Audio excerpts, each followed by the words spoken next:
오늘 우리에게 주신 말씀은 신명기 17장 14절부터 20절까지의 말씀입니다. 신명기 17장 14절부터 20절까지의 말씀입니다. 말씀을 우리 함께 보도록 하겠습니다. 내가 내 하나님 여호와께서 내게 주시는 땅에 이르러 그 땅을 차지하고 거주할 때에 만일 우리도 우리 주위의 모든 민족들 같이 우리 위에 왕을 세워야겠다는 생각이 나거든 반드시 내 하나님 여호와께서 택하신 자를 내 위에 왕으로 세울 것이며 내 위에 왕을 세우려면 내 형제 중에서 한 사람을 할 것이요 내 형제 아닌 타국인을 내 위에 세우지 말 것이며 그는 병마를 많이 두지 말 것이요 병마를 많이 얻으려고 그 백성을 애굽으로 돌아가게 하지 말 것이니 이는 여호와께서 너희에게 이르시기를 너희가 이후에는 그 길로 다시 돌아가지 말 것이라 하셨음이며 그에게 아내를 많이 두어 그 마음이 미혹되게 하지 말 것이며 자기를 위하여 은금을 많이 쌓지 말 것이니라.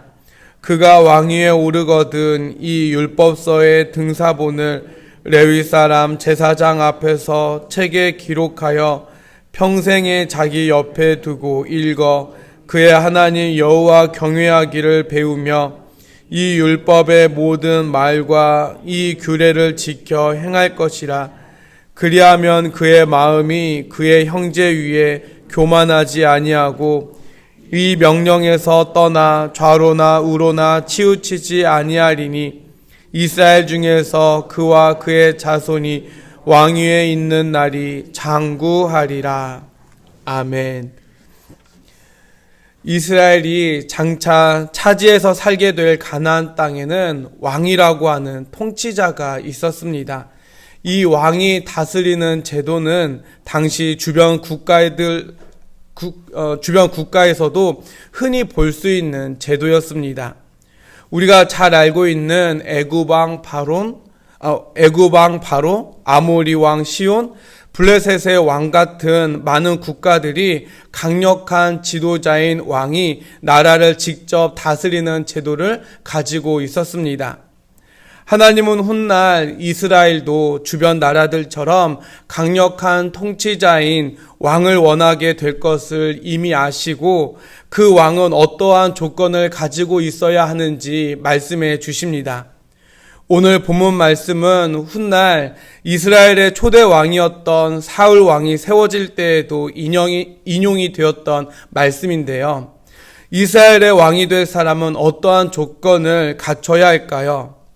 첫 번째는 이스라엘 백성들 중에서 왕이 되어야 한다라고 말씀하십니다. 이것은 어찌 보면 너무나도 당연하다라고 생각할 수도 있습니다. 그러나 이스라엘은 어떠한 나라입니까? 이스라엘은 하나님께 선택받은 특별한 은혜를 입은 민족입니다.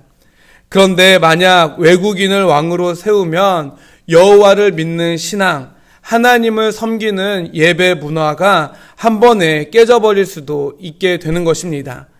따라서 하나님께서 너희 형제들 중에서 왕을 세우라 라고 명령하신 것의 그 의미는 왕은 학식이 높거나 또는 소유에 많고 적음과 같이 왕의 자질을 따져서 세우는 것이 아니라 왕이 될 첫 번째 조건은 바로 하나님을 믿는 그 신앙이 우선되어야 한다라고 하는 것입니다.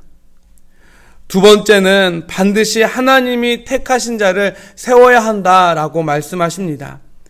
이스라엘의 초대 왕이었던 사울이 교만해져서 하나님을 경외하지 않고 불순종하기 시작하자 하나님은 사무엘 선지자에게 새로운 왕을 찾아서 이새의 집으로 가게 합니다. 그리고 하나님은 이새의 아들 중에서 가장 어린 다윗, 아버지조차 왕이 될 사람이라고 생각지도 않았었던 양치는 일을 하고 있었던 다윗을 선택합니다. 그리고 하나님은 다윗을 선택한 이유를 이렇게 말씀하십니다. 사람은 외모를 보거니와 나 여호와는 중심을 보느니라. 왕은 사람의 시각이 아니라 하나님의 시각으로 볼 때 그 마음 중심이 하나님께 합당한 자가 되어야 한다라는 것이지요.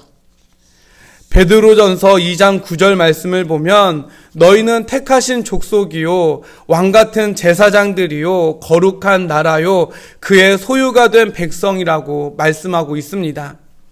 그리스도를 구주로 영접한 모든 그리스도인들은 왕같은 제사장들이다라는 겁니다.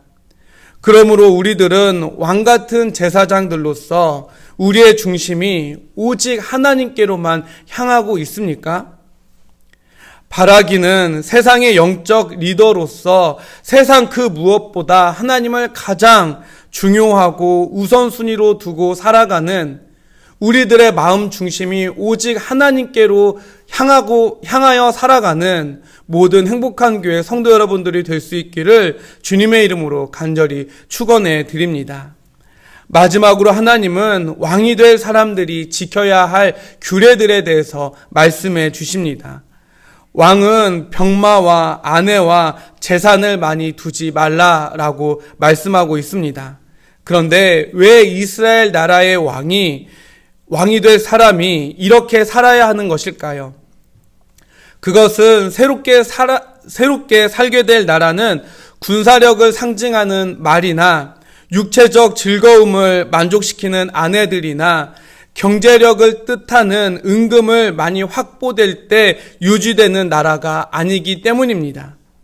이스라엘은 오직 하나님께만 의존할 때 유지되는 그러한 나라이기 때문입니다. 또한 오늘 18절, 19절 말씀처럼 늘 하나님의 말씀을 가까이 하면서 하나님을 경외하고 그 말씀이 가르쳐 주는 대로 살아갈 때 유지되는 나라이기 때문입니다.